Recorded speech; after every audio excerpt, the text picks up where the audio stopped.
Yeah, that's right. Ladies and gentlemen, that's right. You're here. You're here with me.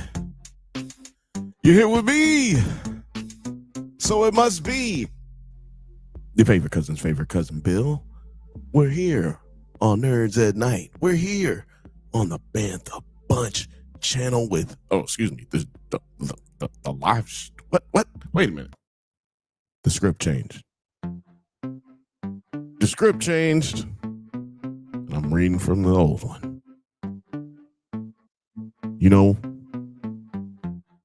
I really enjoy hanging out with y'all. It's a good time every motherfucking time. But you know, sometimes your boy don't be getting it right, cause sometimes your boy has to get a bunch of shit going, you know, a lot of stuff on his own.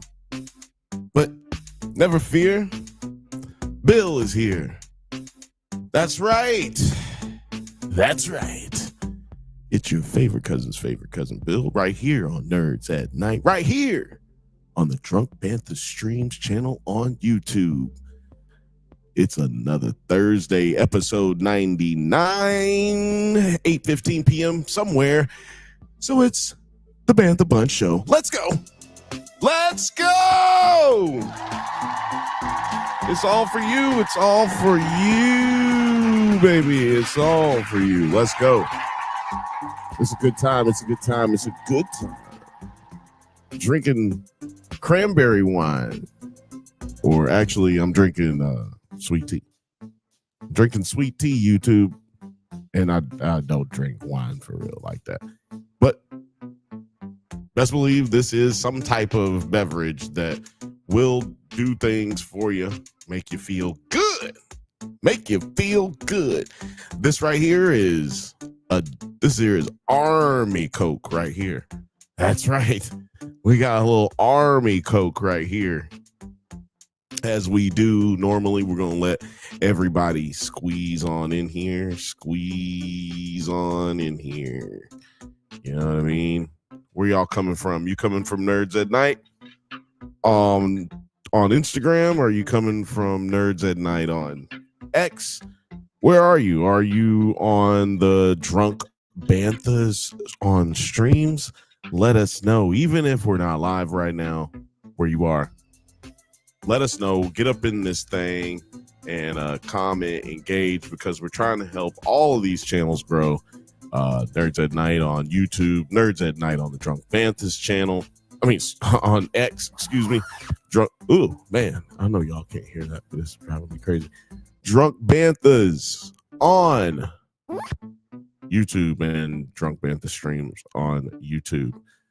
Yeah, make sure y'all go and check those out.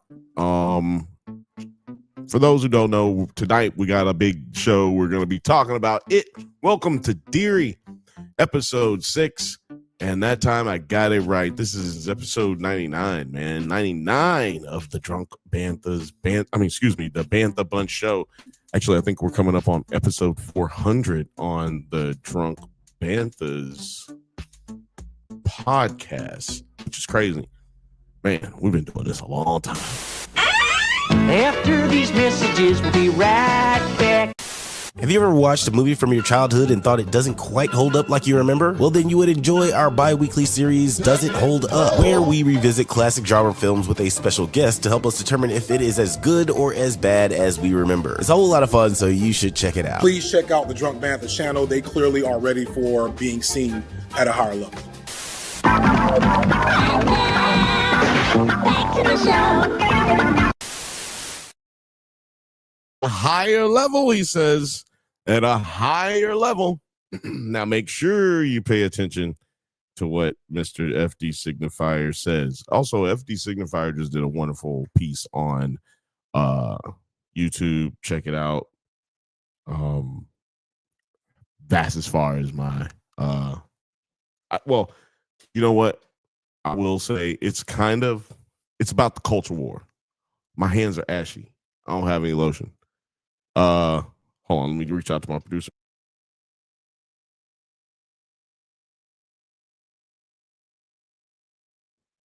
See, that's how you gotta reach out to the production. You know what I'm saying? But yeah, make sure you go up check out FD Signifier because he was doing some dope shit over there. And oh, thank you, producer Jay. I really appreciate you jumping in here. I hope everybody can hear him so that way I don't sound crazy at least. But yeah, make sure you go over to Nerds at Night as well and on YouTube and check out Whiskey and a Mystery. New episodes over there right now. You know.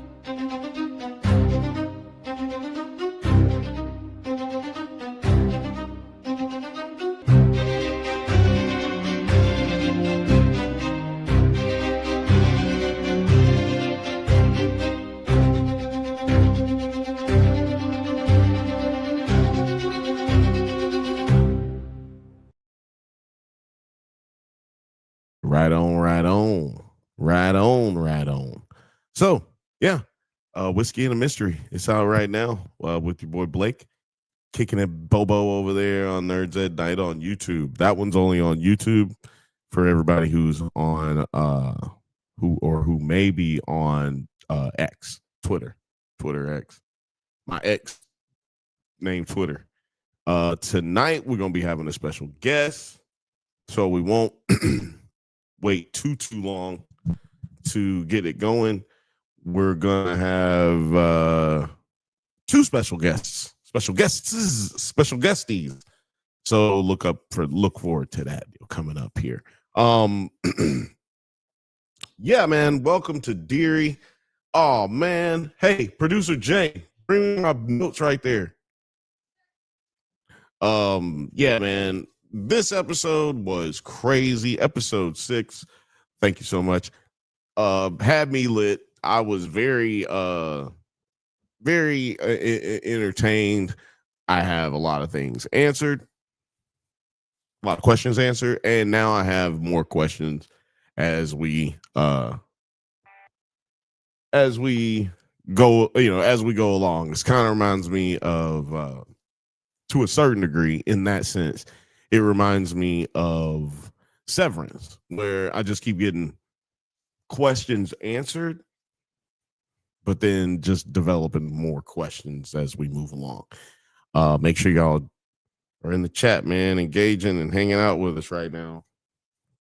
Hit that like button. I just seen we got like 10 people watching on all platforms. Not no liking. There we go. Starting to see some likes right there. That's what I'm talking about. Get it in here, man. Don't be afraid to chat with us. Simulation Presents says, "What up, Bill? What up, dog?" Sorry, I get into the comments late. I'm running around here, but it's good to have everybody in this bitch. So yeah, trying to get to my guests. It's hard to lock down some of these niggas sometimes. And, I don't like the ding dong bitching.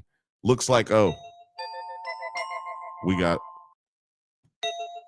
one right here. Looks like, oh wow. Oh, look at that. It is your favorite producer's favorite producer is Producer T, ladies and gentlemen. Yeah. Check out the. Well, I mean, you can't see shit, but I was like, yeah, this is the setup. Yeah, you're all the way in. You're all the way in Japan. Yeah, this is my little room. It's my cubby. I sleep at. Okay. Niggas sleeps in the closets out there. I mean, it's cultural. That's why y'all cannot be disrespectful. Actually, it's kind of still not that I get made fun of when I show people my place. There's an anime, old one from like the 50s, 60s called Darurumon. It's a little blue cat man. And apparently he sleeps in the closet. It's like an old style of how people sleep. They don't really do this no more. So when I show people like my apartment here in Japan, they're like, Darurumon. I'm like, yes, I sleep like that old anime character because that's how this place was designed. I don't feel like redesigning it. And plus, I like the pitch blackness. I like to sleep in like complete fucking darkness. and this thing's perfect. So I'm not remodeling it. I will sleep like Darumon. Yeah, you basically like sleeping. Basically, you're in training all the time. This motherfucker like Buddha got Buddha shit going on over his house. He's sleeping on stones and shit, and sleeping next to a stream without moving on one leg. I got you. You on some different shit right now. Honestly, I got a memory foam pad up in there that I replaced. That Okay. oh, I can sleep. I can sleep in that bitch. I can attest that you have slept in worse places for sure. I synced it. So that memory foam, that sounds like a good situation you got going on. So fucking all the way from Japan, y'all. So just do that math. He's up and dedicated to have a conversation about the topics that we are talking about today. It's Friday. Friday. Nigga, you ain't got no job. Friday. You ain't got nothing to do. You know, that's how it goes. Except for my actual job that I just had to like correct. I was like, I actually do have to still do my job. I'm on the phone emailing today because I fucked up on this one pin order, giving them the wrong back. So it's like I had to order new backs, get them to my house, and then get my partner to send those backs out for me, and then like send them the tracking number. And yeah, still working. Yeah, I got a job. That's a lot. You got a lot going on. Oh man, don't tell nobody. Oh, hold on. It just gets louder.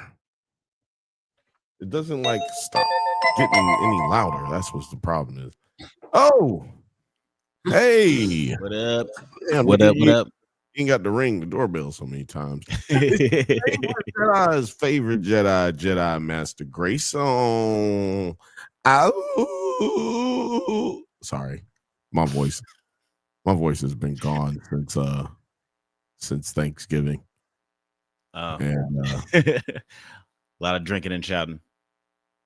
Well, it's a lot of football. I blame football. So yeah, how you doing, man? Where are you at? You in Ireland? I'm here is reporting live from Koreatown. Just hanging out at the crib. Been reading Wonder Woman all day. Wonder Woman Blood and Guts. This shit is really, it's my first Wonder Woman comic book. It's really fucking good. Is it? I mean, is it really fucking? I mean, it's really fucking good so far. I'd say like a quarter of the way through. But is it like a Jeff's comic book corner good? I'd say yeah. The first 2 issues are definitely a good teaser. I forgot how much I like magic in the DC universe. Yeah, there you go. Help me help you. I forgot how much I love magic in the DC universe, and it's just like fun and silly and weird. And yeah, Diana's a great character. She's written really well in this, so I suggest anyone to pick it up. Dirty Diana, that's right. Dirty Diana, that's right. One of my favorite comic book characters. That's right. Wonder Woman always had the cheeks out. You know, really knew her fan base was looking for. So yeah, shout out to that.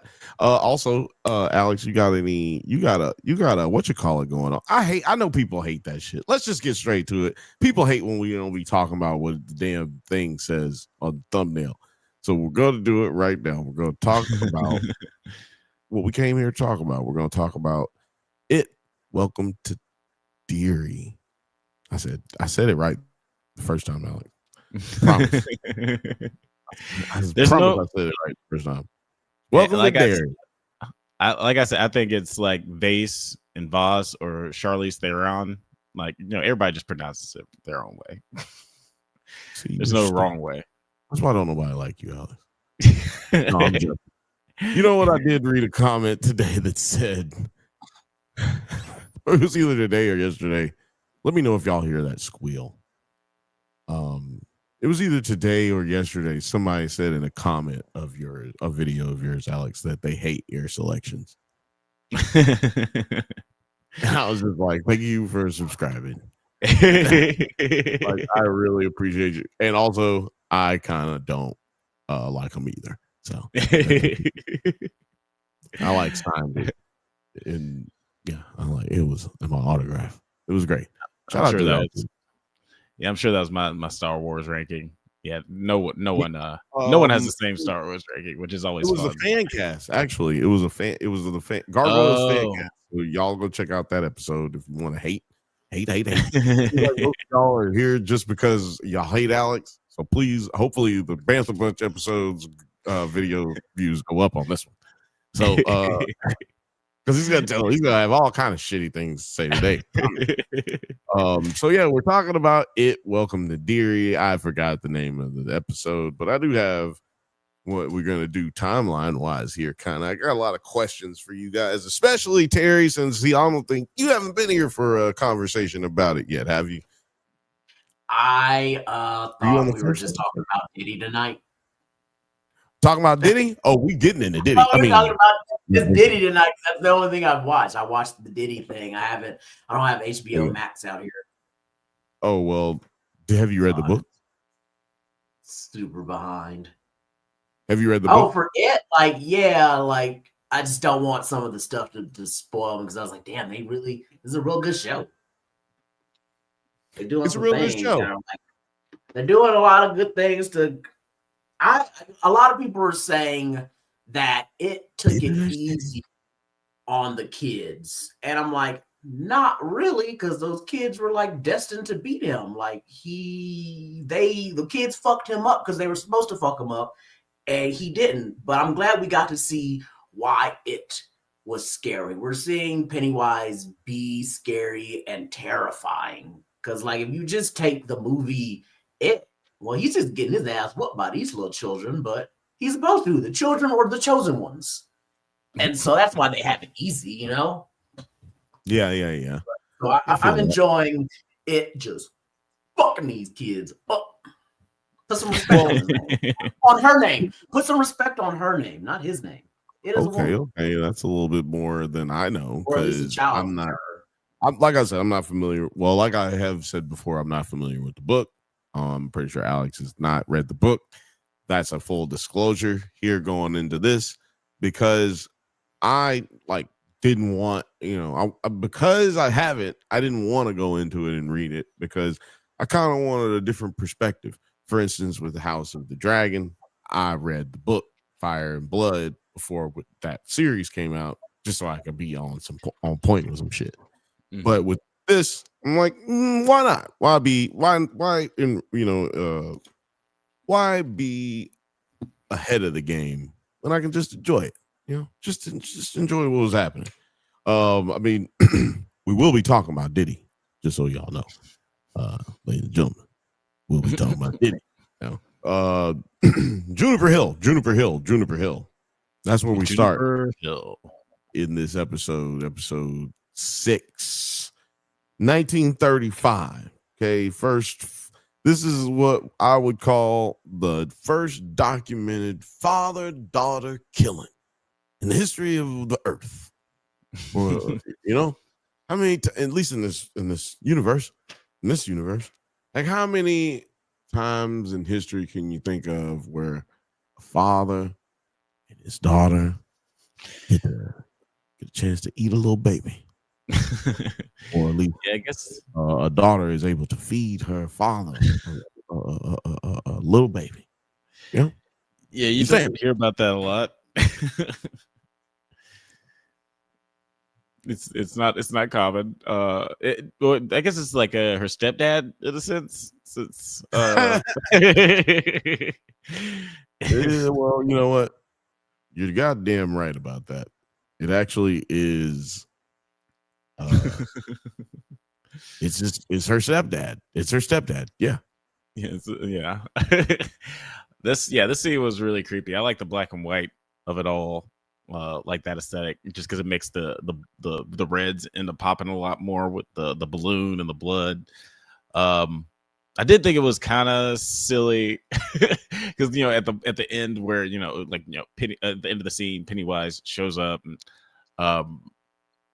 what's her name's daughter, Bob Gray's daughter, and the little kid are running away from Pennywise, and the door closes, and she's like, I can't open the door, and the kid gets eaten by Pennywise, but then like moments later she can open the door just fine. Yeah, like did you ever, I don't know if you ever saw Borat? No, I never saw Borat.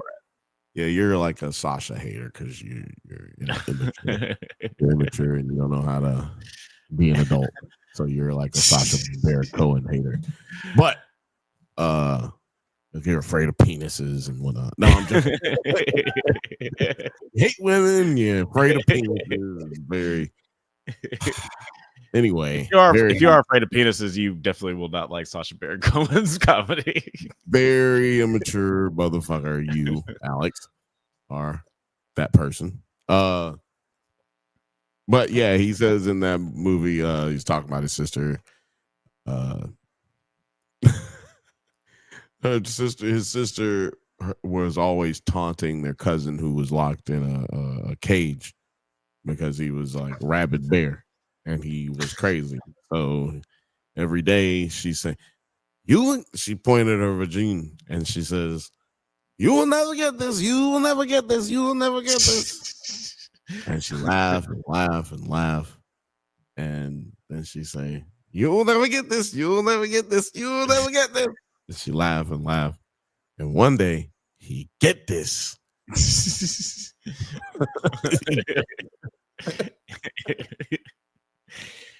like it's like exactly what you just described.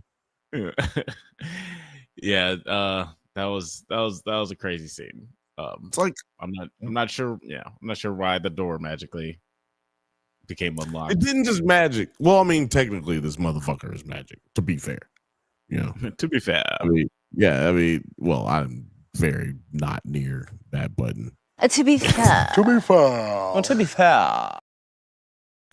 Yeah, he is magic. He could have just been like, open the door. Because, like, did he really need her to open the door, for instance? Right. Yeah. Isn't that weird? There's so many rules that don't exist or matter, or like people just don't even, or they're just like inconsistent in this show or in this, I guess, the book and the show. Like, he can't open the door. Nigga can't open the door. Nigga can't open the door. Yeah, the nigga can't open the door. Her open the door. It would make sense if, like, what's her name, Ingrid? If she couldn't open the door, like, it was the daughter. It started with an M, and I decided not to write it down. Oh wait, the daughter. Yeah. Are you talking about the little kid that got ate? No, not the little kid. The what's Bob Gray's daughter? Okay, I think it's Ingrid. I just call her the daughter. Well, yeah, her. She here several times. The daughter. Spells and words. Spells words. Book of spells. It would make sense if the door was. The door was. Oh, I was just saying, yeah, it would make sense if the door was like locked and it couldn't be, like, if she actually had trouble opening it. But if it's just closed, then it doesn't make sense that she couldn't open it before, and also doesn't make sense that Pennywise couldn't open it. But doesn't make sense at all. I had an issue for sure with that scene. It was what was it? Oh, it was the what was that scene when she put her feet down?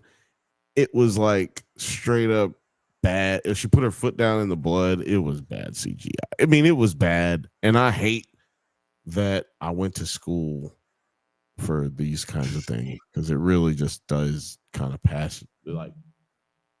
really does kind of piss you off when you see it. And you're like, oh man, I didn't want to. That was really bad. I don't want to judge people. Right. But after you know how the sausage is made, it's just like, yeah.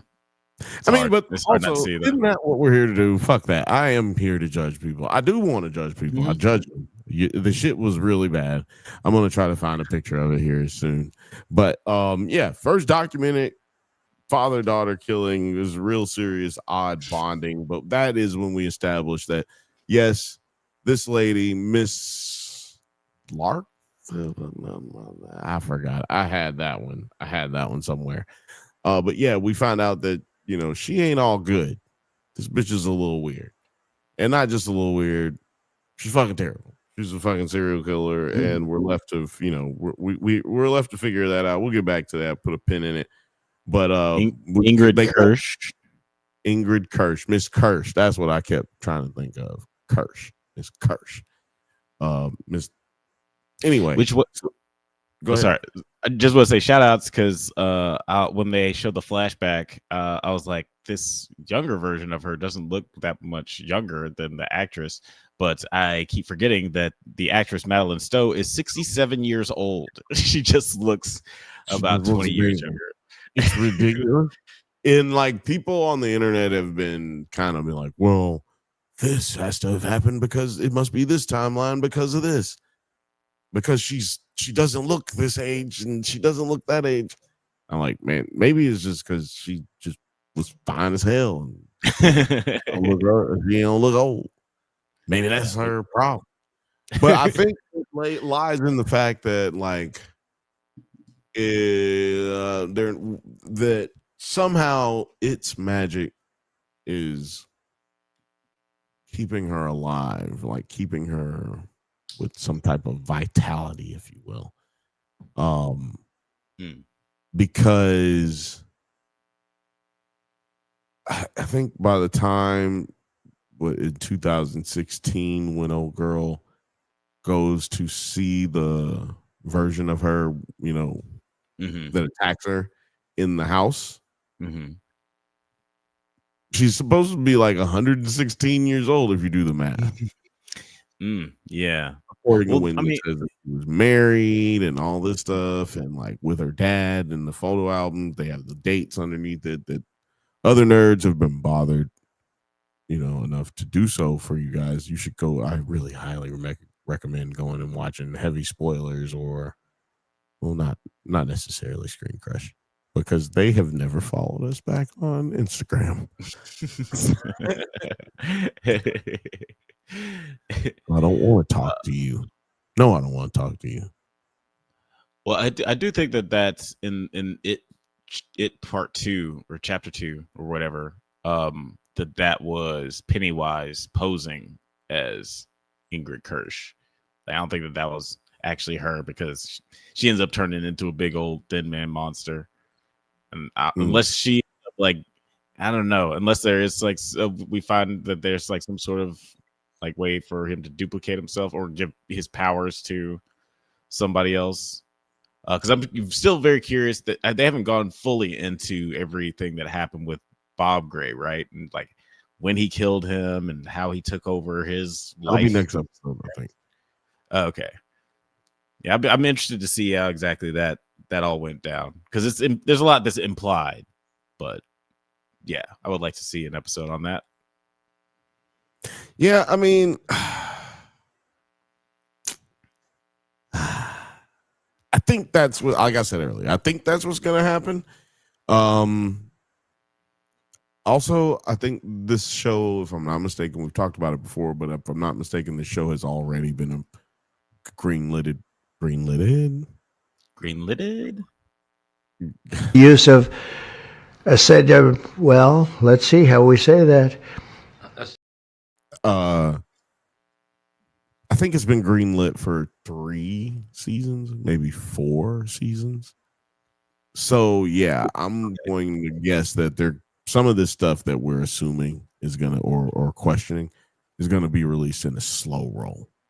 Yeah, possibly. I think that I heard somewhere that I think I heard somewhere that one of the seasons is going to take place 27 years prior to this. Yeah, we're talking about timelines. Like, so yeah, that's how they're going to do it, is like they're going to do the timelines. Yeah, just like every resurgence of this, every 27 years. what's it called? The Oh yeah, what the Native Americans call it. what do they call it? It's the glue, the galoo. The Galoo. The Galoo, yeah. Yeah, man. So the galoo timeline is 1908, or I guess this is in the books. 1908. Hold on a second. This is my thing.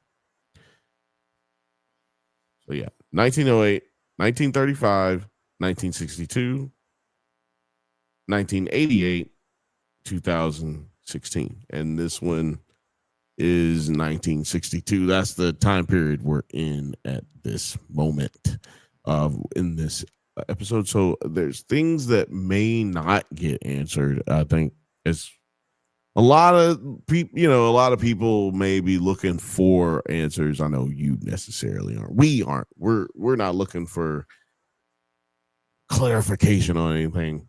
Right. Like book watchers are doing, like people who have read the book.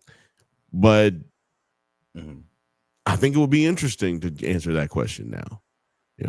Maybe they go into it later in the books, but we are talking about something that happened on that other timeline, the 1908 timeline.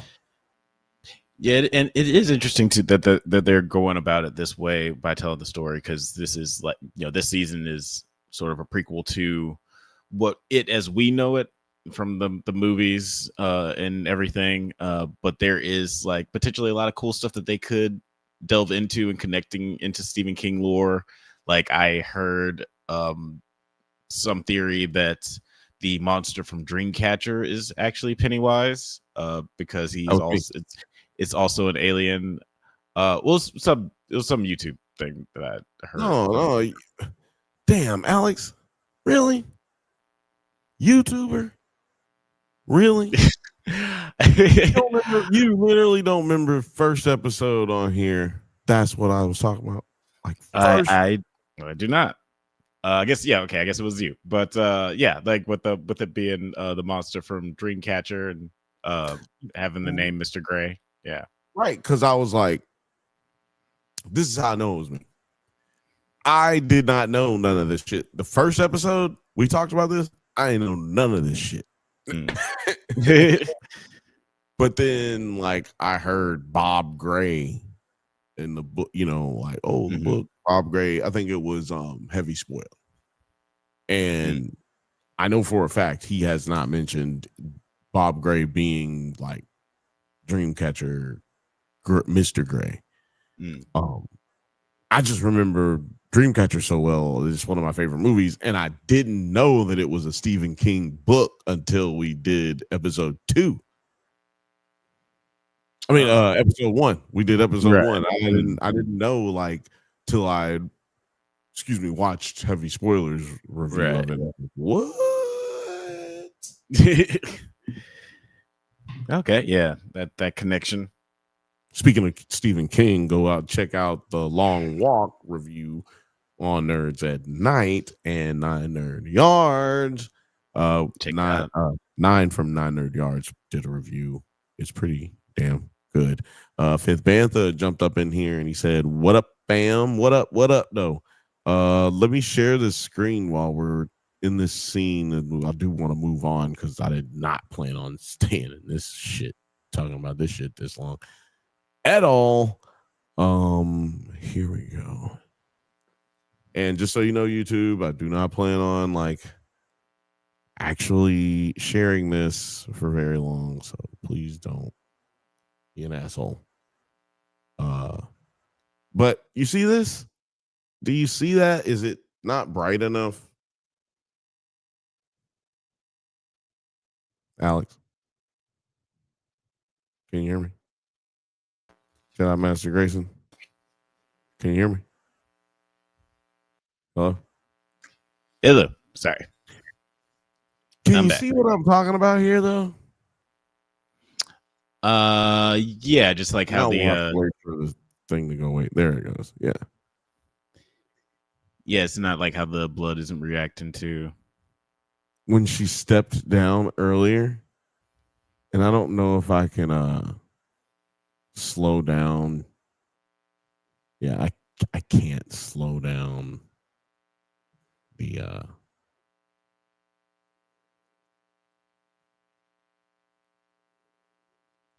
HBO app here. But you get the idea. You just saw it. Oh, crap. I don't want you to hear that at all. Did not want you to know that. Where's my one screen here? There we go.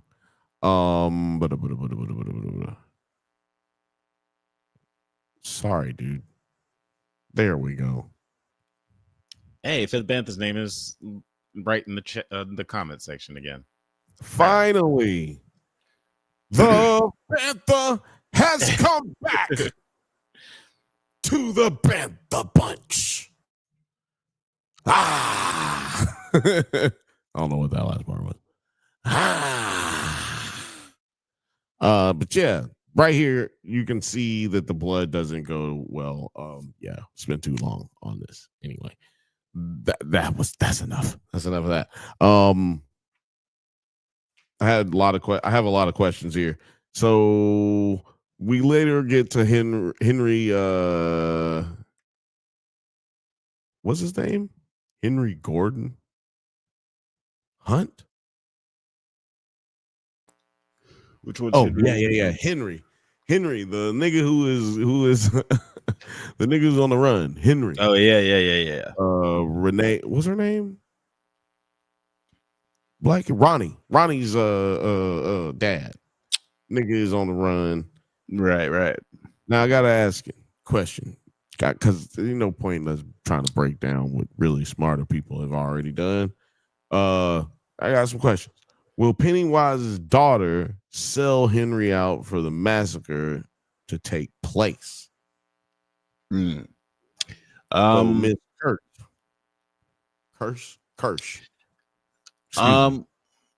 Well, it doesn't seem like so you think that she's the person who called in the anonymous tip? Because I'm asking that indirectly. Yeah. Right. Yeah. Okay. That is an interesting theory because they did make a point to say that he got an anonymous tip from a woman. So it could be that. And that could be the whole reason why Pennywise helped break him out of jail in the first place, just to further rile up the hate and the fear in the town. And because nothing says an explosion of hate and fear and anger like a fucking lynch mob. So lynch mob. Oh, you're not talking about not the fun lynch mob. You're not talking about ice cream. Yeah. But yes, I think that's a viable theory that this is kind of orchestrated by Ingrid and Pennywise to just have the worst thing imaginable to happen. Okay, I got another one here for you. So I guess, but you probably feel, or basically what you just said probably answers the question already, which is, will Henry, man on the run, die in the fire? Yeah. The black spot, excuse me. The black spot. Black spot. Terrible name for a hangout place. My personal opinion. It's very accurate. It's just, I think it's just too on the nose. I think, yeah. I mean, if you want to describe a place, some places just say bar on it. Like, yeah, that's a good point. But shout outs to Steven Ryder, who plays Henry. Okay. I can't remember what else I've seen him in, but he's a really good actor. Black actors. What else have I seen him in? I guess it doesn't matter. I think that he's. But yeah, I think that he is gonna end up passing away in this fire. I think he's gonna be one of the people who perishes. It's funny when they were alluding that to this fire, when it's sort of just like in the lore that this fire happens. I was not expecting for us to get an episode where we really see it, like let's say that here see show and not tell type situation. Yeah, I thought that, like, maybe, like, like, let's say, not to skip to the end, but like once the white people show up, and then you see the scared black couple, then we just like cut to the next morning and the place is burnt Speaking of down. which, make sure you check out the Cracker Barrel podcast. Cracker Barrel Drunk Banthas podcast hoodies and shirts. You can get it on anything you want, basically a mug, a coffee mug, like anything. T-shirts, hats are ringing off, and yeah. But make sure you check out the Cracker Drunk Banthas podcast. Yeah, if you like Cracker Barrel and Drunk Banthas, we got you. And link. But yeah, I assumed we get something like that because it would be something that's pretty horrific to show. But since the kids are in the bar, we're gonna have to have some sort of visual explanation of how they get out of there. So like I think that the next episode is gonna be like Battle of the Bastards type episode where it's just gonna be chaos, and we're just gonna be really focused on how these kids end up surviving what's gonna be essentially a massacre. I'm glad you did that. You just moved me right along to one question that I had about these these kids, because we got young love here developing. Young love, girl, the glasses girl, which I refuse to remember her name because we hated her at first, and Cuban B. Is what I yes, decided. Cuban B. Cuban B.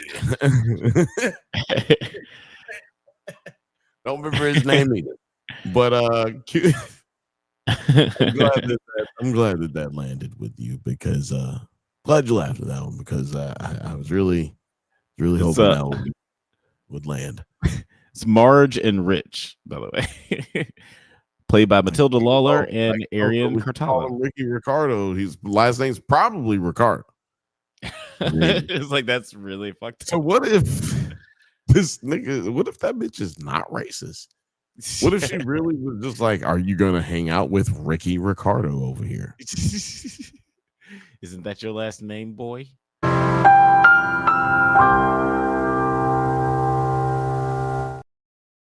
So yeah, now they're falling for each other. Glasses and Ricky Ricardo. Or excuse me.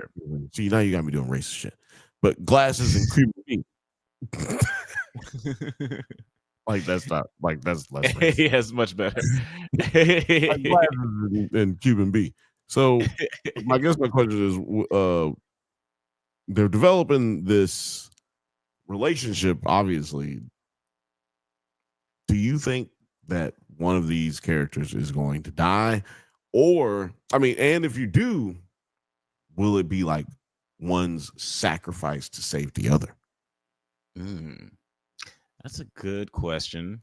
I personally ultimately think that all of these kids except Lillian, Ronnie, and Will are gonna die. Hold on. Say that again. I think that all the kids except for Lillian, I guess that just means those two kids, but I think, yeah, Lillian, Ronnie, and Will, they all live. Oh, But everybody else is gonna die.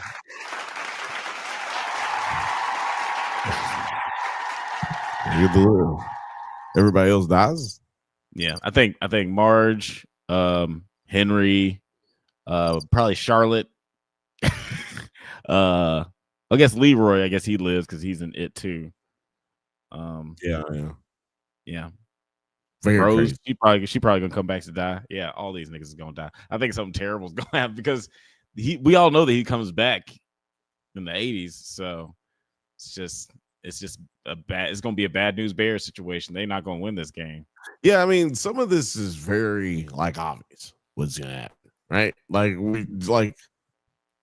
of this is very obvious as to what's gonna happen. Like, You didn't see that coming?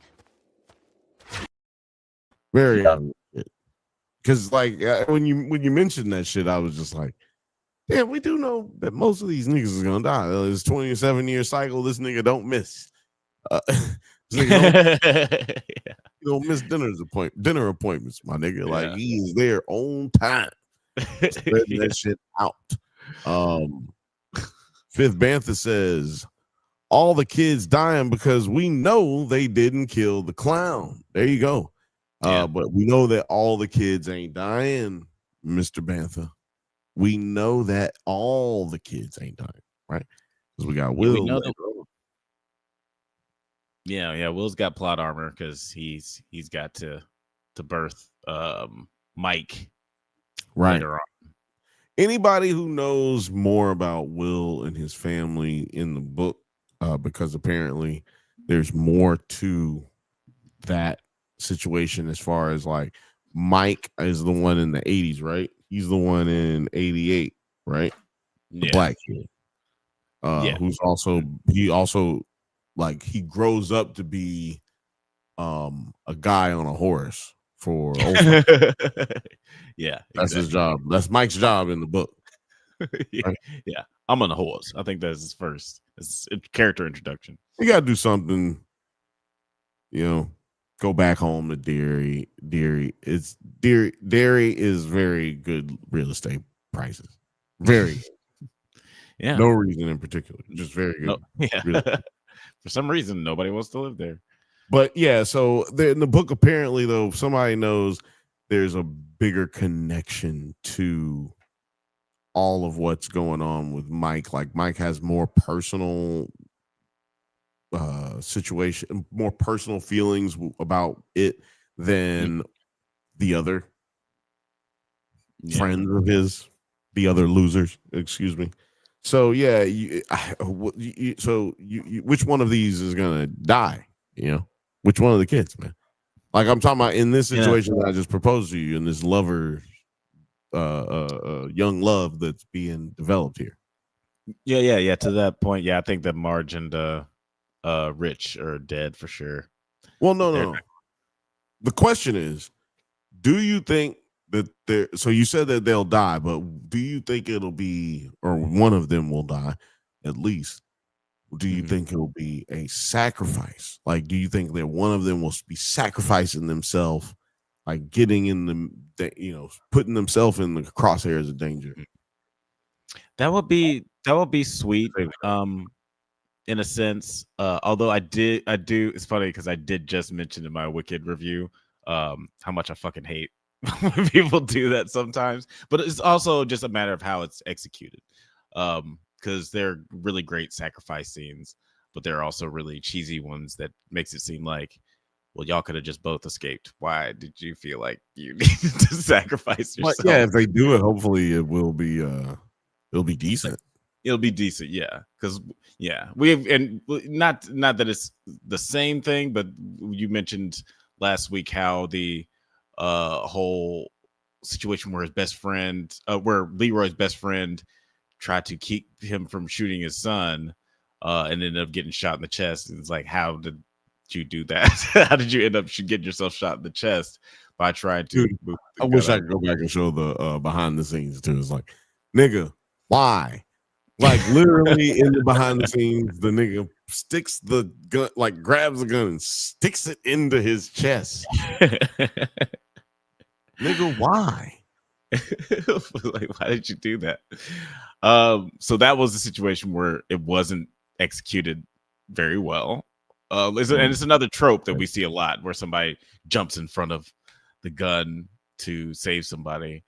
That was just executed very poorly. But maybe, second bite at the apple, they decide to do something like that and won't be so clunky. Yeah, nom. Not as clunky as this damn chat that I'm trying to work out here. Fifth Bantha says, interesting, we have a very important will in Derry.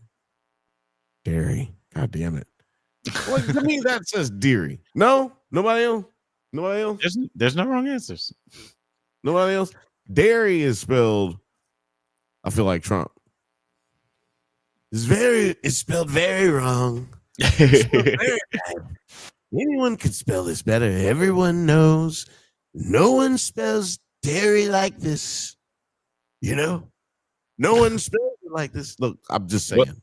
What you said, you told me on episode 3. I told you on episode 3. Hey, my girlfriend says Deary, and you were like, "Well, I guess it's pronounced Deary because you can't go against what your girlfriend says." Well, you can.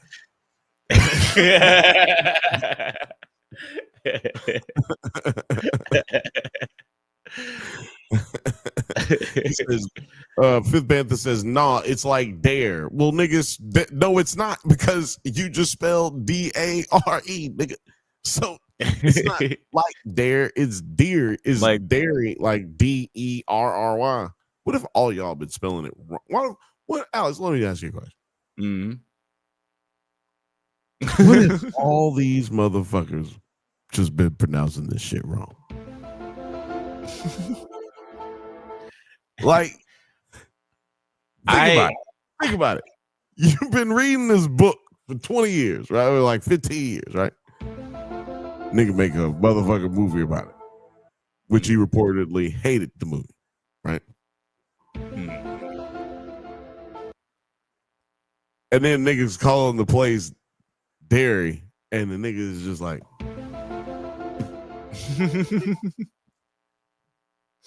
the name is Derry, goddamn it. Well, how the fuck can't motherfuckers just goddamn?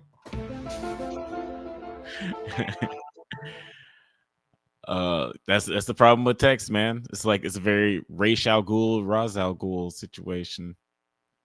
Fifth Beth also says, sorry, I'm an English major. English is a wild ass language, but it's right on this one. Look, I'm just telling y'all wrong. Y'all wrong on this. DAIR. No, we're not gonna do that. We're not. We could spend 15 more minutes on pronunciation of Derry, whatever. At least 2.5. So go ahead, because I do have more questions. I have plenty more questions. Then we gotta go. Oh, I thought you were about to say something. So anyway, being together. Okay, so it seems like to me Pennywise is a little afraid of Dick. Like, it seems like that's the reason he tried to like get him distracted, open up the box. What's in the box? What's in the box? He like basically convinced him to like ruin his life. It ruined your life. Like, it was like a motherfucker with crack. Like, do these drugs, little boy. Look, do these little drugs. He's like, no, my mama was a crackhead. Like no, do them. To distract him, you know? Like, oh, you coming up on you coming up on me a little too strong, man. You coming up on me a little too fast. I don't even know where the fuck you came from. Nigga, drop out of the goddamn sky almost. Like, what the fuck? So, feel threatened, in my opinion. What do you think? No, I think you're right on the money, because I think the first time Pennywise sees him, I forget exactly where it is, but it was like one of the earlier episodes. He was like, wait, what the fuck? Who are you? I think he was like trying to travel through somebody else's mind, or like somebody's memories or something. I have to go back and watch. Like, oh no, it was when he was when Harmon was trying to retrace the steps with that slingshot from the general slingshot. He's trying to like right. Steps and figure out where exactly the area that Pennywise is in. Yeah, and Pennywise was like, and he did mention that, I didn't find him, he found me. Like, and Pennywise, said the who? I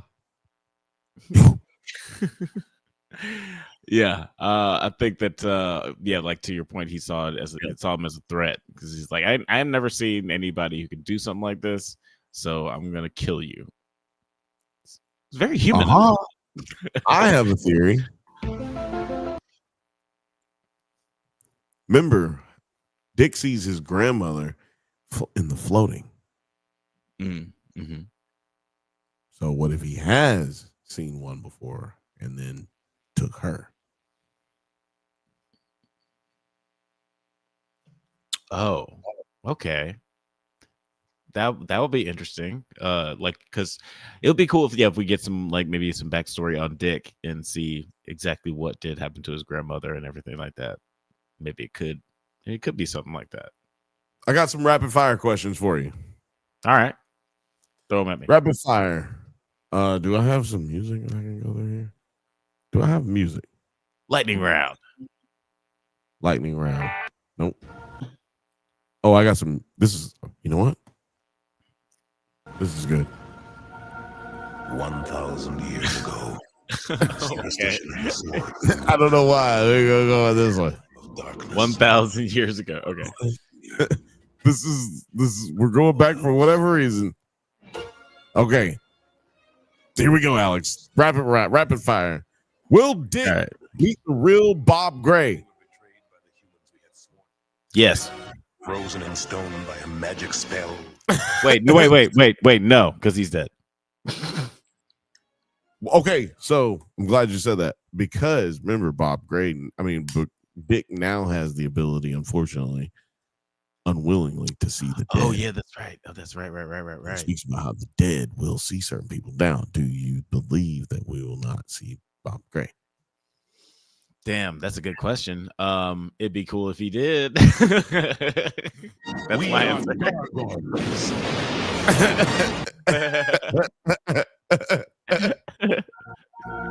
Gargoyles. Okay. All right, here we go. Rapid fire. Will we see 1935 Bradley Massacre, or you think it'll be in the next season? Yeah, that'll probably be in the next season. Oh, we'll go back. Daughter, Miss Carthagenic daughter. She wants to find a way to free him, Pennywise, and has been manipulating the entire cycle this entire time. Do you believe that's true? I believe so. She has been manipulating this cycle, and I believe she is also going to get fucking killed. Superstition and the sword ruled. and then Pennywise is just going to pretend to be her for the next like however many years, and 27 years, and that's when we see her in It Chapter 2. Warriors by night. I think that's my last rapid fire, I think. But that I think that you're kind of right. I just think that she is taken over. I think that the magic of Pennywise keeps her alive. The Galoo has the power to keep her, not only keep her there, but keep her sustained, which is why when in the 2016's Part 2 Losers Club, Part 2, when old girl goes to see her, see the daughter of Pennywise at her house, she's 116 years old. Remember, she does those little pauses. Yeah. She's talking and shit, like, you know, looking like a goddamn Mitch McConnell in this motherfucker. Sorry, y'all thought that I was pausing. Well, no, I'm a great actor, so therefore it was a great act. And thought I was paused, but I was really doing. Mitch McConnell. Go ahead. But that is why I think that it is Pennywise, because I think that, to your point, she wouldn't be able to live that long, you know, unless like she was getting some, you know, aid from Pennywise. But I think that at the end of the season, we're going to see him kill her and just take over her identity like he did with her dad, just so he can have some sort of like public, you know, some like physical presence without it being too conspicuous.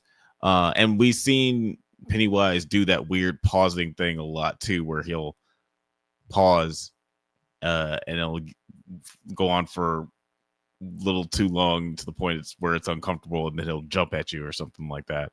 I think that was just like another hint to, okay, this is just Pennywise. I think she's gonna eat it, or he's gonna eat her rather. Okay, but yeah, I think that she's been manipulating the entire time, getting everything in motion setting them up. The sheriff said, or ex-sheriff said that, somebody gave a tip, a woman, anonymous tip.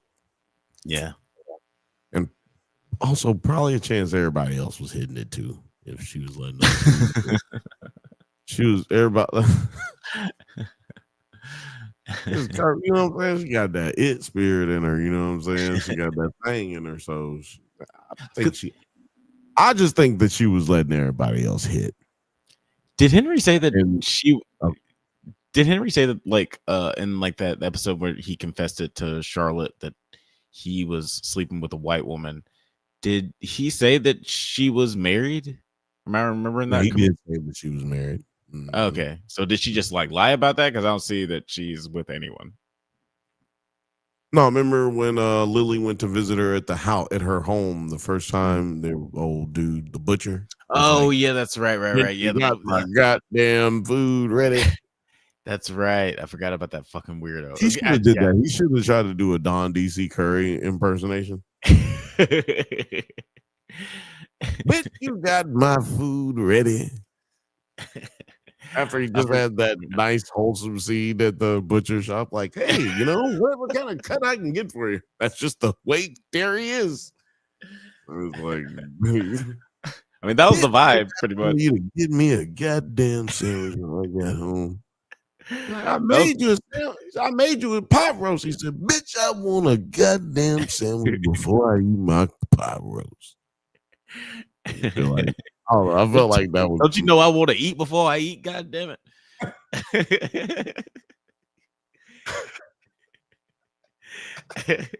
That was pretty much the vibe difference, though. Like the second when you saw him, because that's why I think I completely forgot about that scene because he's so different. Like that's the same so different. Oh man, the simulation presents. He said, "Yeah, I think she's been Pennywise all along. Pennywise all along. She wore red in like every appearance. I would say to that, she's not Pennywise, at least not yet. I think this is what's going to be revealed. Is that it kind of answering a question from the movie? Probably the biggest question people had from the movie. I think she's not going to be Pennywise. I think that this series is going to be about her or introducing her as this person who's been feeding this beast for 27 years to try to get him to come back. Right. In spite of the fact that she knows that he will eat these little children. Yeah, I think that's how I feel because trying to kind of set up next season and then maybe give us more backstory little by little because we're going backwards. We already did 88 to 2016, so now we're at 62, which is right in the middle, right before 88. So we're gonna go back to 35 and back to 08. I mean, 1908, not 2008. But we're going to go back to 08. So I think it's a very good possibility that, not a good possibility. It's a fact that each time we're going to get more and more information about Pennywise. What's his nigga name?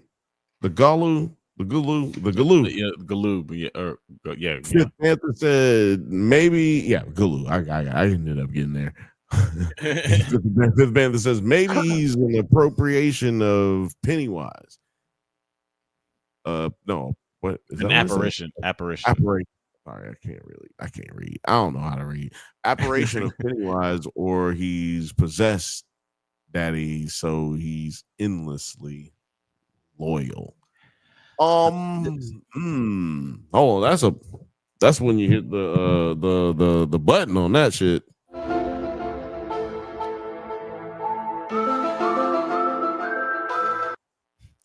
If we were getting monetized right now, I would fuck all this shit up.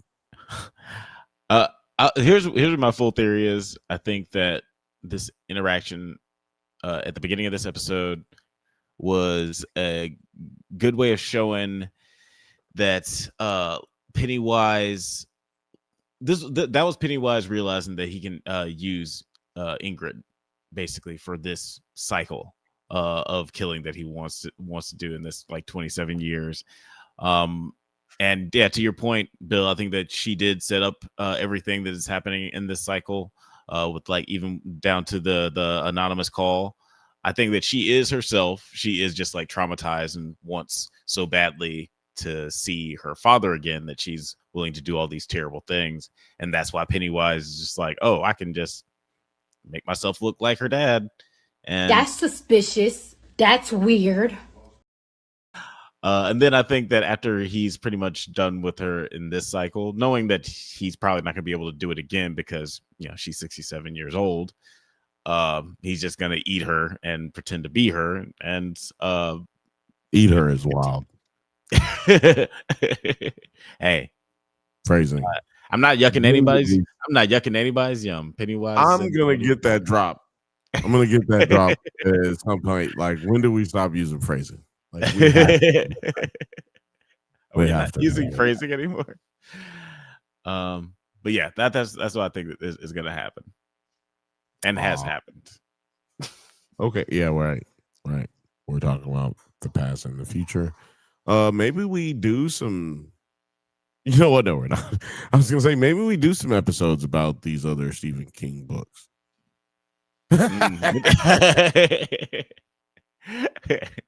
Maybe we can have books, girls.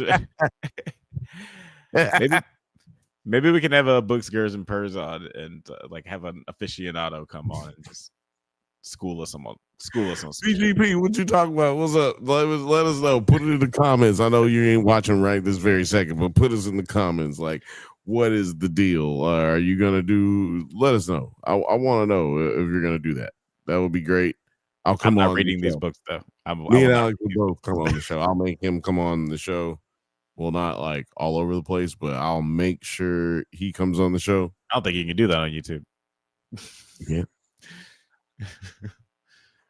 You can't. Simulation Presents. That's what I had set up for next week.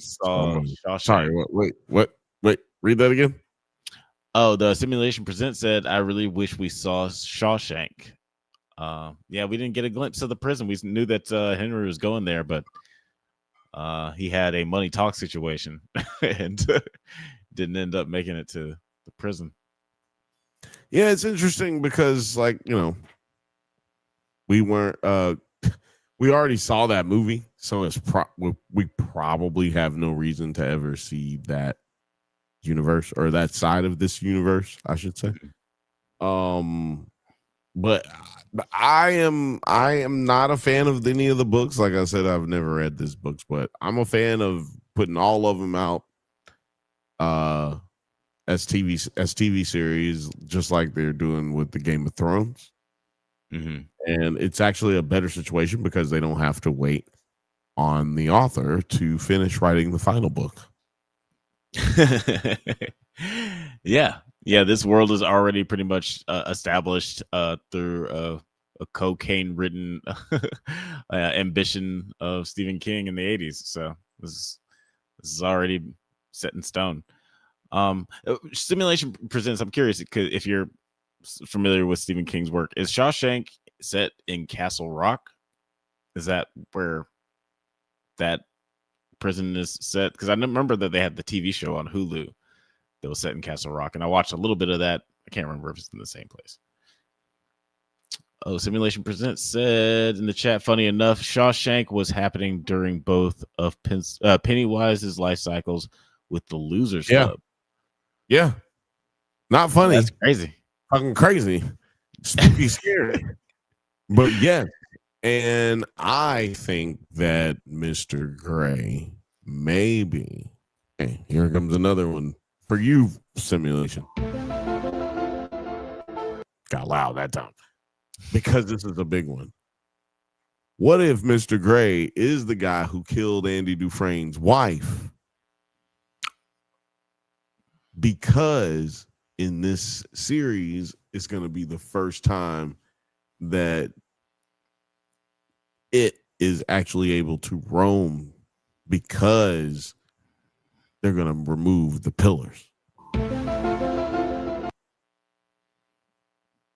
Whoa. Okay.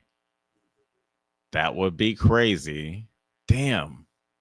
Where did Andy Dufresne live? But did they live in Derry or live in Castle Rock? Hold on. Let's look it up. That would be crazy. That would be very interesting.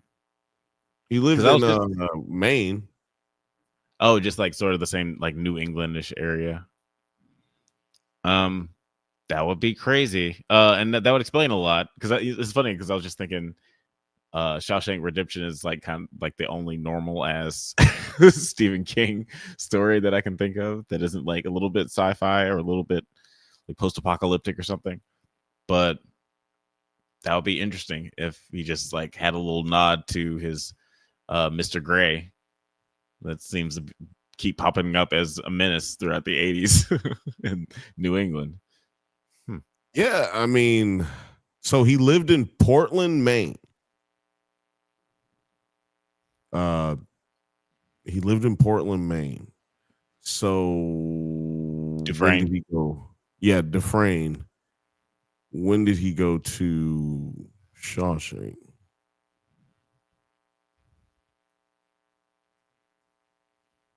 Because what if I met a man named Andy Dufresne from Maine, What if- killed a man, went in insane. Portland, Maine? Went insane. He went into prison. Okay, I'm gonna go to prison. Thank you for confirming Simulation Presents that I was in Castle Rock. Yes, it was, and yeah, a fictional prison.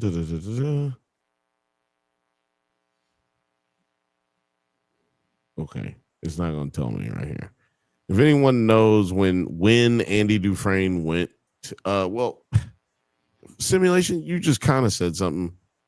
Yeah, that it was during the Losers Club timeline. Between that timeline. So yeah, what if this isn't a release of Pennywise into the ability to go out, kill Andy Dufresne's wife, and then go out and then have to retreat, right? Have to retreat back because it's on his cycle or his period. Yeah. That would be It interesting. would have to happen right after this, and then whoop. Yeah. Yeah. Like I do think that the military is gonna do something to fuck up. Because like as soon as like say again. So I'm waiting on Terry to get back. Oh yeah. I think that he's probably hanging back waiting for Diddy talk. But yeah, I think that Dick Halloran at some point he's gonna pull damn, I forget homeboy. Was it Bill Bellamy in Scream 2? Where like once shit started getting weird, he's like, I'm getting the fuck up out of here. And you didn't see him for the rest of the movie. I think Dick Halloran's gonna do that at some point because he does live on cameraman, right? Bill Bellamy. Yeah, he's the cameraman. Yeah. He's up out of here. I think once Dick Halloran gets his lid back on, he's like, cool. I'm gonna go live a nice, quiet life as a hotel manager in this sleepy hotel, and hopefully nothing bad ever happens to me. But yeah, what was the question? A question. There really was no question. You wanted to get that off for the rest of it. That was good, and I appreciate you contributing to that. I do want to move on to the Diddy documentary because it was crazy, and I don't know if you watched any of it, but I have not watched it yet. You should have. You're a fucking player. You're a fucking poser. You better do better with your life. Hey, I'm just saying. No, in all seriousness, I suggest it because out of all the documentaries about this situation, I feel like this one might be one of the most informative because there's things about like I was very interested and I didn't expect them to include the parts about the Biggie Tupac, what East Coast West Coast battle. Now, why people probably like, nigga, is you stupid? Like that's one of the biggest things that fucking happened in that whole saga. It's like, well, yeah, his whole life as one of the biggest things that probably happened, but it has nothing to do with sex trafficking women and dudes or little boys or drugs. Has nothing to do with that. So I figured that wouldn't be in there. Right. But there were some things that were way more detailed, and I could tell that was the 50 part, like street shit that was told. And kind of tell now, some people probably say, well, a lot of these people were coerced in their interviews. But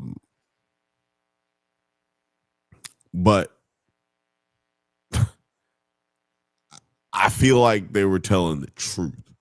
You might not coerce. When I say coerce, I mean like maybe they felt more comfortable because one, he was in jail, and another, they were getting paid. You know, like there's a lot of people here we're talking about who ended up getting a lot of people who were made to be homeless after this, you know, after their encounters or negative encounters, or, you know, with Diddy. Mm-hmm. There's a lot of people who were disenfranchised by this kind of shit. So you're absolutely afraid to come out and speak out on, whoa, excuse me, camera. You're absolutely afraid to speak out on certain things because you don't want to receive any repercussions. Right. Yeah. And yeah, so I was surprised by a lot of the street shit that was involved. You sounded like you were about to say something. No. I was just making sure you knew I was still here. I mean, I can see you. I know. I just like, no, I was joking. I know what you mean. But it is, yeah, like it is interesting that because I'd vaguely heard about the documentary, mostly just peripherally about other people saying how excited they were about use of said, well, let's see how we say that. Hearing other people talk about how excited they were to see it, just because it was produced by 50 Cent and he hates him. So they were curious to see how the perspective of the documentary was going to be, because there are a lot of like biopics and documentaries that are produced by the person it's about, and you can see the bias of the narrative in those movies and TV shows. So you can only imagine what the narrative would be of someone who hates someone who did something despicable, and how deep they're gonna go with how deep they're gonna go with it. So it was, and so I didn't know this until later. One of the so you hear about Puffy's kids involved in a lot of the shit. Like Puffy's son was the one who was setting up a lot of the freak offs and all the shit. One of those sons is 50's son, actually. It's actually 50's son from one of his first baby mama. It's from the baby mama who he has a son by that he actually likes. He has, I think, 2 kids by a lady who he actually likes. And the one that's like in the freak offs. And like we're talking about freak offs. So there's a situation where sorry, I was just laughing because by the one he actually likes is fucking wild. This is funny. Well, you know, he famously doesn't like his oldest son. I know it's not. Look, we're talking about. It's just a funny story. Talking about 50 Cent. There's gonna be things that are said that are just unfucking believable. Yeah, tragically hilarious. Yeah. we feel sorry for Mr. Christopher, whoever your name is, Junior, whatever your name is, Curtis, 50 Curtis, Curtis 50s some 55 cent nigga Junior. Let me tell you something, nigga. I can't get your name right. Your daddy don't even like it. So there ain't no reason for me to get definitely your not name. about to Google you. Yeah. So yeah, apparently his daddy, his son that he actually likes is the one who was in there getting the freak offs going. You know what I'm saying? Like he was the one who was in charge of getting the freak offs going. And so that being said, welcome back, Terry. Welcome back. Now there were forehead. Ladies and gentlemen, Mr. T's forehead.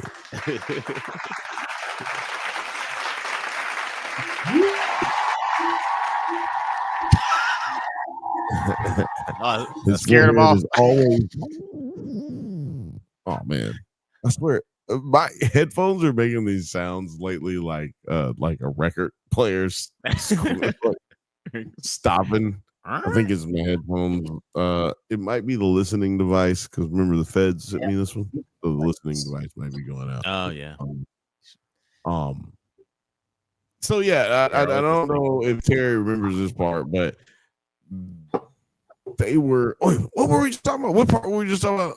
Oh yeah, no. 50's son. There was a part in the documentary where the producer who put the lawsuit out after Cassie initially put out her lawsuit against Diddy. Now, we talked about this before on the podcast. It was very interesting to me. That this dude got on there and talked about any of this. So, because he said a lot of things that are very embarrassing to him, which leads me to believe that what he's saying is the truth. You know, why would you say things that make you look bad or put you in a light that maybe people will judge you if you also say things that aren't true? I don't think that's how those things work. He mentions that Curtis's son went to a bathroom with Diddy and another gentleman, and he heard a bullet go off. He heard a gunshot go off. And then those two gentlemen that I named, Curtis's son and Diddy, they walk out of the bathroom, and the producer goes in there, and there's a nigga shot in there. So, and he was asked to lie about it. He was asked to lie about it. Terry, I don't know if you remember that part, but how crazy is it to you that like 50 had that part where he didn't really talk about that? Like they didn't mention that in the documentary. How crazy is it to you that this spite documentary that we witnessed?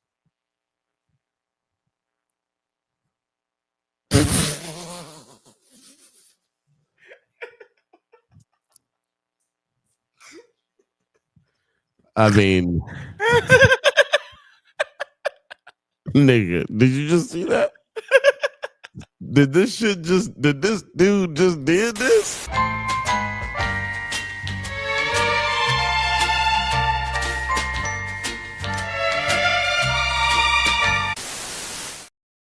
Yo, man, do not adjust your television set.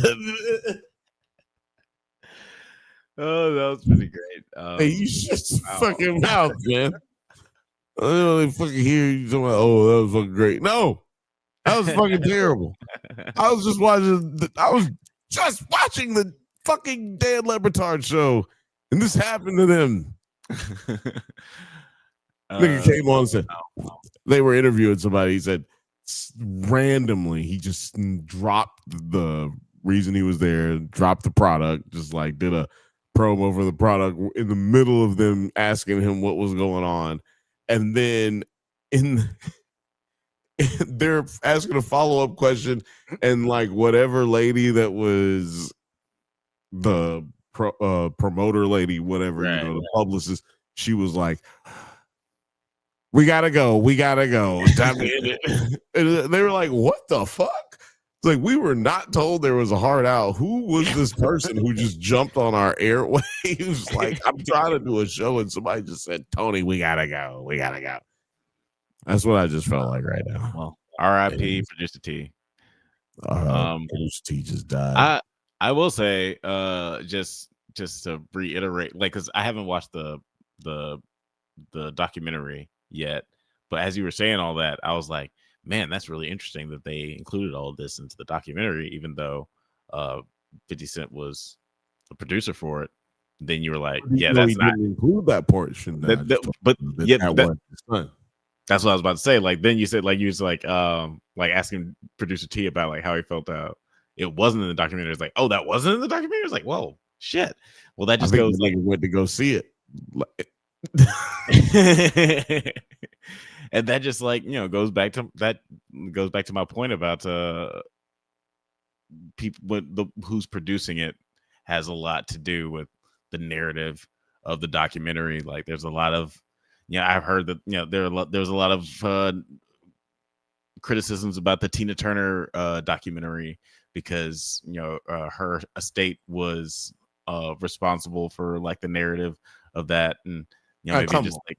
And that's what I don't like. First of all, yeah, you're wrong. But about 50 and the Diddy documentary, it has nothing to do with 50, and like it has nothing to do with any of his real gripes. It just literally talks about just the shit that he's done. It is a spite documentary in the sense that Diddy was clearly doing his own little propaganda film documentary thing that he was building, and when he got arrested, that all fell through. So then 50 bought up the rights and got the footage. So he was already Sean was already working on a Netflix documentary, and then 50 just bought up the rights to it and finished the documentary for them. But he just took the footage that they had and used it against him because this nigga's in there saying wild shit because he's assuming he's going to have control over all of the footage. So he's going to be able to help them edit it into whatever way makes him look the best. Right. So you're saying that like, you don't think that 50's, because again, I haven't seen the doc, but you're saying you don't think that the 50's like involvement in the doc has anything to do with like his son's involvement with P. Diddy not being in the doc. Like that no, he's always hated Diddy, the son thing. Like they've clearly always had a thing. So look, they even talk about it in the documentary, like just to keep it about the documentary. They even talk about how Puffy used to try to fuck other niggas' girls just because he could fuck other niggas' girls. And he got that from another gangster who was really a real gangster in Harlem. And like a lot of the documentary points to some things like it's kind of like watching an FD signifier video, Bantha Bunch video, and like actual testimonials from the topics in which we've covered and stories in which we've gone over, and talking about this man's I want to say fucked up. I was going to say a word, look for a word in my brain to describe how fucked up he is. A man who's done really fucked up shit. But my brain just stopped because this person is not worth dignifying with like big words and trying to like waste my time figuring out how to say that this nigga is a terrible human being. I'm not pulling out my thesaurus for you. Yeah, nigga, get the fuck out of here, bro. It's not no motherfucking scholastic vocabulary shit going on over here. No. You know what I'm saying? Ooh-wee. This nigga got some $1 million words, don't he? But you know what? Let me ask you, what? Well, because you haven't seen it, what questions or what thoughts would you have about what could have been in the documentary? What questions would you have as a person who most likely all of the people who are watching this haven't watched the documentary? What questions would you have going into the documentary? You know what? As far as questions going into the documentary, I would hope that it would be just like a tasteful timeline of just Sean Combs's depravity, because me as a person who I don't know, like I'm kind of empathetic when it comes to details of someone's crimes. I don't like to get into the weeds of like all the allegations. Like I've read a good amount that makes me like, I'm just like, okay, good. I know. Yeah. Terrible person. Gotcha. Like put him in jail. I don't, yeah, I don't need to read everything. And there's apparently a lot to read. But you could watch a video. I don't know. Watch a documentary. Right, but yeah, like exactly. Yeah, it's like if I can find if they were to do, because like documentaries like I feel like the ESPN, like I think it was like a 4 or 5 hour documentary on OJ was like a really tasteful. Come on, the party has begun. Yeah. Sorry, can you hear that? Yeah, I can hear that. Jesus Christ. Yeah. It's so loud. I was like, Jesus tits. No, sorry. Don't know. But yeah, I feel like that was like a really tasteful documentary, and if they could do, if you could do something like they did, just like chronicling not only P. Diddy's impact on the culture, but also how like that power can reflect how he can get away with doing such awful things for such a long time, and also just like how that his place in the culture and his power can just like create a person like him. Like how does someone get so fucking disgusting and awful, and like where does this monster come from? Like how does that why? You know, it kind of Yeah. touched on a lot of that stuff. Let me see if I kind of want to touch on some of the things that people were saying in this documentary. Birth to hip hop in the way that we know it today. What is this new music? Like Uptown Records. Grab a hold of yourself and check this tempo. Remember, Grab a hold of yourself. Heavy D said so. The overweight. Heavy D was the biggest rapper signed to Uptown. It's not fashion. We got Heavy D in the house with us today. Thanks for coming down. If you with the hardest cats in the hood, you can rock Heavy D. You with your grandmother in the car, you ain't got to reach for the radio and turn it off. Mount Vernon is in Westchester County. And his influence. Oh, Mount Vernon is kind of where this nigga Puffy's mom was living at one point. And I don't know. Well, like they lived out like kind of suburby New York City, and then like he would go into the city to Harlem a lot and get the game. Like he would go into Mount Vernon and like get the game and shit like that. Including the young his mom didn't want him to be a part of the streets, even though that's where she came from.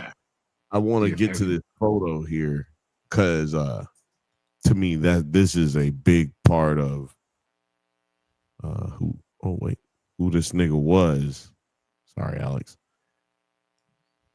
Maybe I can make this bigger since we're not we're not gonna play the video.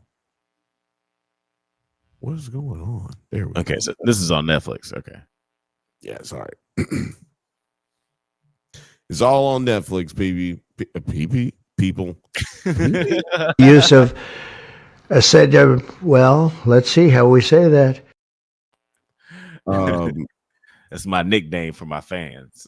PP. Yeah, but look at this. This is how this nigga really was looking. Like he seems very docile. Yo, he looked he looked like Ed Winslow's best friend on Family Matters. Oh, Geraldo Waldo Faldo. Yeah. Geraldo. Totally No, looks wait. like It was him. Waldo Geraldo Faldo. Waldo. Yeah. Waldo. Geraldo Faldo. Shout out to him. Take him Totally who he looks to like. meet Andre Harrell. Andre was the champagne of rap, and he took the streets to Wall Street. So yeah, I wanted to show that part right there, but my biggest, I was trying to get to the part where they was talking about him trying to fuck everybody's girl. This is just like a thing that he really did, and I feel like it played he learned it. They said he learned it from somebody who was like in the streets that ran this place called the Rooftop. You know, and like kind of like where Puff stole a lot of the game that he got. You know, like he was kind of a cornball, as they say. You know, and not like trying to be dissing the dude. You know what I'm saying? He was just kind of a cornball. And but he got a lot of the game and used it to his advantage, right? That's how he became such a big mogul, right? Using a lot of the information that he got as a kid, or not even as a kid, but as a young man growing up, and just stealing from here and there. Not stealing anyway. Like he's soaking up the culture in which his roots are from, but he never was put into that box of the streets. And you don't have to do that, guys. Ladies and gentlemen who are black and white, like, don't let this rap music get you fucking arrested. How would you want to do that? Drug and rape the girl, tape it, and then put it up on the screen. Wow, I had no idea. Here's my theory.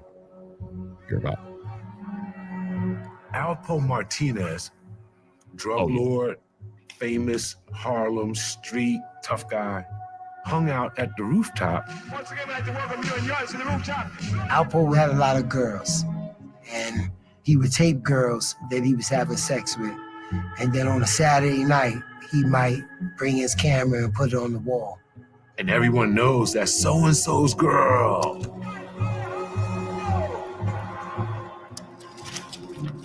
What Sean saw was, I want to be looked upon in that way, as someone.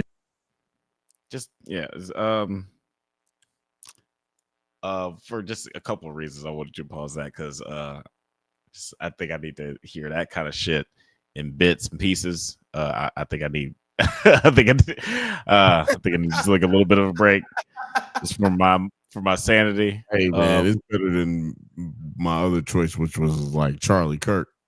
Put a bunch of Charlie Kirk shit up in here. But it's hard to listen to that for long 2 minutes. But I weirdly have a story that's kind of related to that. Like I remember years and years. You have a story related to watching some.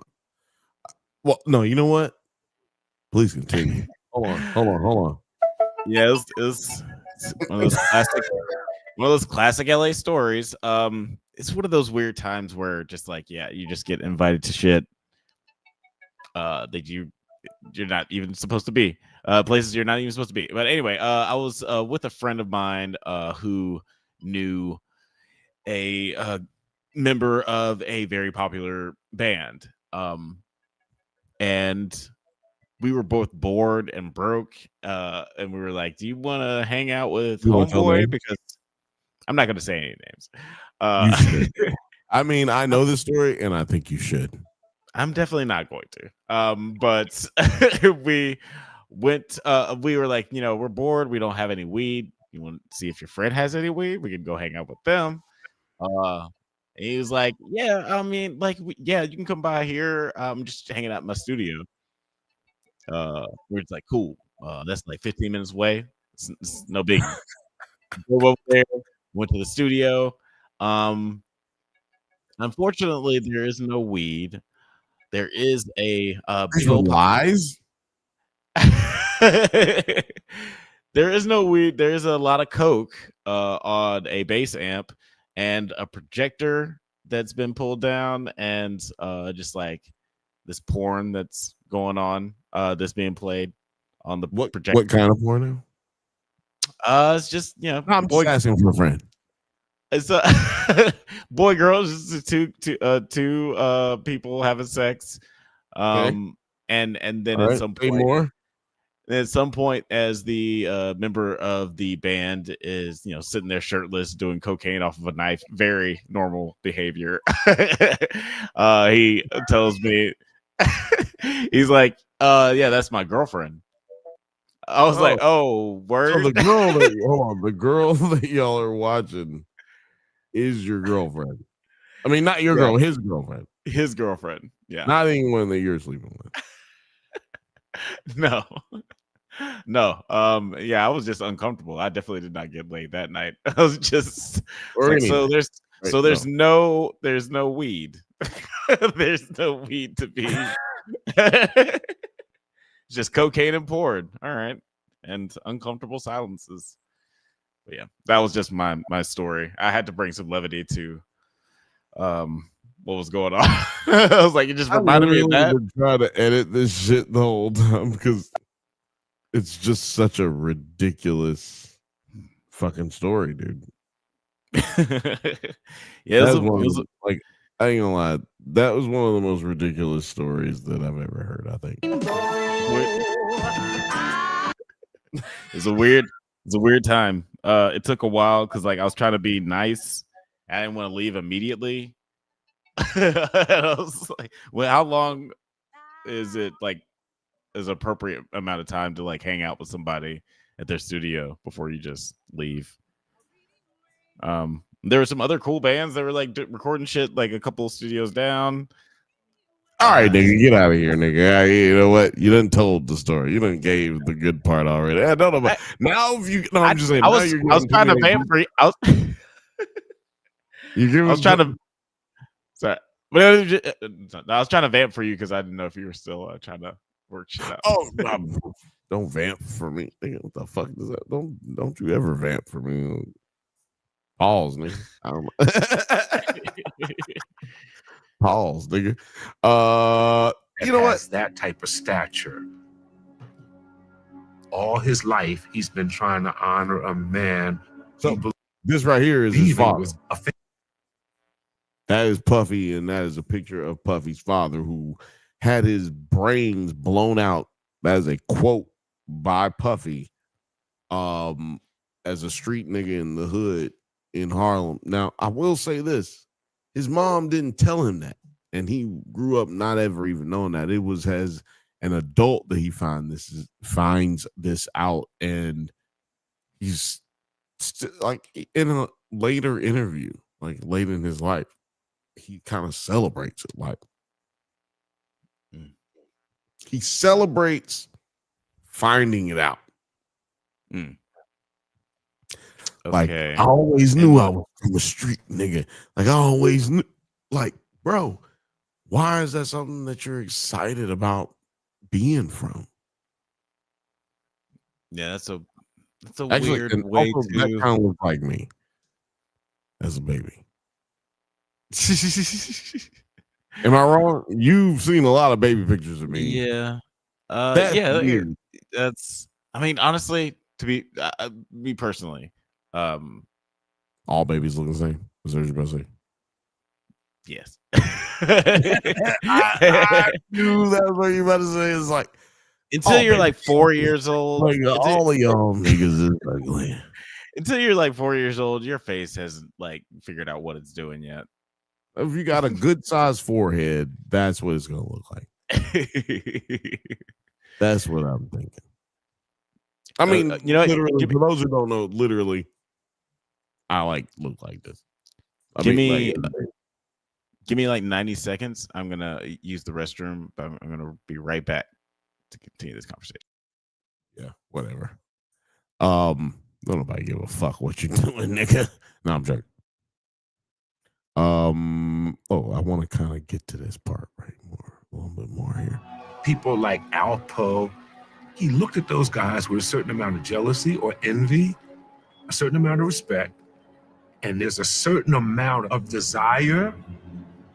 That thing was in him from there.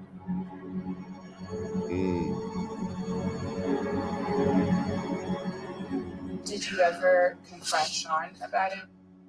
I did. I avoided him for a very long time. So yeah, they're clearly. I ran into him one day. Shit, come on, baby girl, let me get you up out of here. Yeah, so there was a lot of things. Look, I'm still tripping. Not gonna lie, it's been really hard to continue doing this show, Banthas Show at 8:15 p.m. Pacific time. Really hard. Not gonna lie.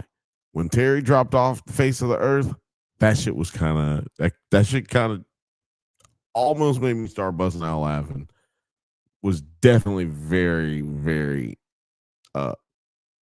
sad for me to have happened because I was really expecting him to come through and help me with this motherfucking topic. It is hilarious that happened though. And it's been so funny that I really haven't been able to get up out my motherfucking head with it. I ain't gonna lie to you. My brain has not been able to really compute how hilarious that was and continue on here talking to y'all and try to actually make sense. But like I said, there was a lot of things that were here that were already pretty known. The incident with the party. I was expecting him to talk about his years at Howard, in which he mentioned that he dropped out of Howard, but they didn't mention that he literally harassed his girlfriend at the time, or a girl who he was calling his girlfriend at the time, at her dormitory with her not her frat, but her sorority sisters, and that he yelled outside the window outside the building until she came down.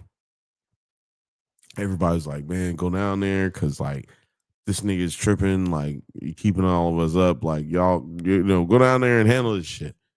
And he goes down there. She goes down there and he beats her with a belt and whoops her in front of everybody in the front, and then all the girls are calling the police and blah blah blah and Title IX and all this shit. Nigga ended up basically leaving school because of this shit. Nobody talks about that. Why is this very intelligent, talented black man getting why is he dropping out of a historical black college? He probably had a scholarship to. It's well, he's doing it because he's trying to be too close to the streets. He's trying to keep this facade going. And to me, it was really just, I don't know, it was a little ridiculous. But I don't want to belabor this point too much because this nigga don't really deserve all that. And I will get back on this probably next week, talk a little bit more about it with some spoilers, and maybe even Mr. T, maybe even Producer T will join us. Did you have anything you wanted to say about the doc before we get out of here? I'm just kind of curious. After these messages, we'll be right back. Have you ever watched a movie from your childhood and thought it doesn't quite hold up like you remember? Well, then you would enjoy our bi-weekly series, Does It Hold Up?, where we revisit classic genre films with a special guest to help us determine if it is as good or as bad as we remember. It's a whole lot of fun, so you should check it out. Please check out the Drunk Banthas channel. They clearly are ready for being seen at a higher level.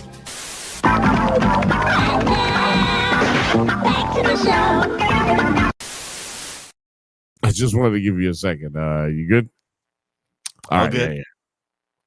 yeah. Yeah, I was just smoking weed. I was curious. Drinking beers. Who smoked the blunts? We smoked the blunts. I was curious if you knew why that kind of information didn't make it into the documentary, and like and I was curious where you heard it, because again, I'm very peripheral as far as like which information specifically. Where you damn, what was it? The thing you just mentioned. Shit. Any information? Because no. Sorry. No, go ahead. Because you were what? No, I just something that you had said before. You had said that like it didn't make it into the documentary.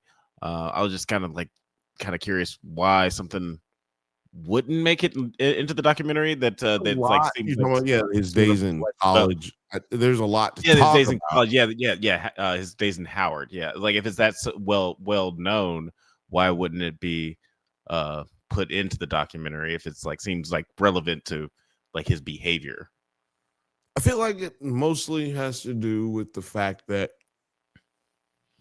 it isn't relevant to the freak offs. It does establish his violent nature, but I think they really kind of meandered around the violence as it was related to anyone outside of Cassie. And when it came to his ex-wife, Kim Porter, those, and also the baby mama of Albie Shore, before she started dating Sean Combs, it didn't really point to too much of the domestic violence that he had outside of the fact, or any violence outside of, when they start talking about Cassie in those later years. Basically, after the nigga turned 40, starts having a goddamn midlife crisis and fucking goes out. He on that 2C, he off that pink cocaine, he off that purple cocaine, he off that blue cocaine, he off that crack cocaine. And then they got off on everything. They said it basically wasn't. Like I said, I'm going to talk about this a little bit more. I'm going to talk about it a little bit more, going forward. I do want to ask you one question, and it is, where can the people find you, Alejandro? And make sure you talk about Letterboxd a little bit more than you. You guys can find me on Instagram and obviously on the Drink Banthas channel. And we can find me on the Drink Banthas podcast every Monday at 8 p.m. Pacific time. Don't forget to look Don't let out. the music rush you. Don't forget to look out for Marty Supreme Christmas Day, right over here, and my review that's coming out also Christmas Day. So check that out. And also look out for our review of Avatar. That's going to be coming out the day that the movie comes out, because we're going to go really deep into the spoilers. But I will have a spoiler-free review that's going to be coming out on December 16th, which is when like the embargo is lifted. So that'll be spoiler-free, just like review of Avatar, Ash and Fire and Ash, whatever. Avatar 3 is that new one. Avatar. So a lot of content coming out this month. We're really excited about it. Are we? I'm excited. Really excited about it. You know what? I am excited. Not gonna lie, pretty fucking excited. But anyway, you didn't say anything about Letterboxd the whole time. I didn't say anything about Letterboxd. You can find my reviews on Letterboxd. I'm trying to get to 100 movies this year. I'm at 95 right now, so I think I can make it to 100. I have so many movies to watch. It's just really a matter of which ones I'm going to watch. It's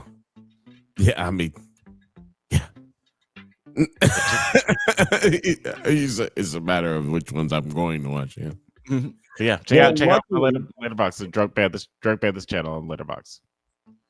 Drunk Banthas channel on Letterboxd.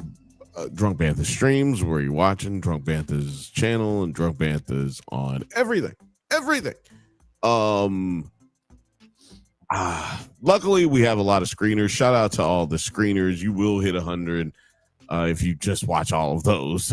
Shout out for your consideration for everything. Shout out to Warner Brothers, shout out to Universal, shout out to A24, Neon, everybody who has sent us stuff. Shout out to African American Critics Association throwing us a bone and really showing us some love. Focus Features. Focus Features. Shout out to Focus Features. Shout out Focus. Yeah, Focus is really doing it. Shout out to everybody who's out here trying for that Oscar this year. It is a lot of Adam Sandler trying to get that Oscar this year. So it's crazy how many people are trying to get it, you know. Yeah, they going for it. It's gonna be stacked this year for leading actor, honestly. Sorry, Timothy Chalamet. It's not for you this year. It's because there's a lot of old heads out there. A lot of niggas that's been doing shit way before you was born. Like niggas, you might not get it today. I mean, it's gonna be tough. It's gonna be tough. Rock and roll hard. Yeah, rock hard. You can find me right here every Thursday. I'll never fucking leave you guys. Every Thursday at 8:15 p.m. Pacific time. You can also find me on the Drunk Banthas channel, on the Drunk Banthas podcast, on Drunk Banthas streams. You can find me on Nerds at Night, on X. Look down in the motherfucking description and hit the subscribe button, the bell, hit the like button. Do it all because we need your help. We need to get our children out of captivity because YouTube is keeping them away from us in internment camps deep beneath the ocean, and we can never get to them unless you help us. Please help us. It's true. Please help us now. Anyway. And a very terrible contract. please subscribe. It's really important that you subscribe. God damn it. Yeah, you know what? I love you guys. Don't subscribe. I just decided. Don't do it. Don't do it. Have a good night. We'll see you next Thursday and Monday if you decide to come through. Alex, what did we say? Shout out to all my baby clowns. And may the force be with you.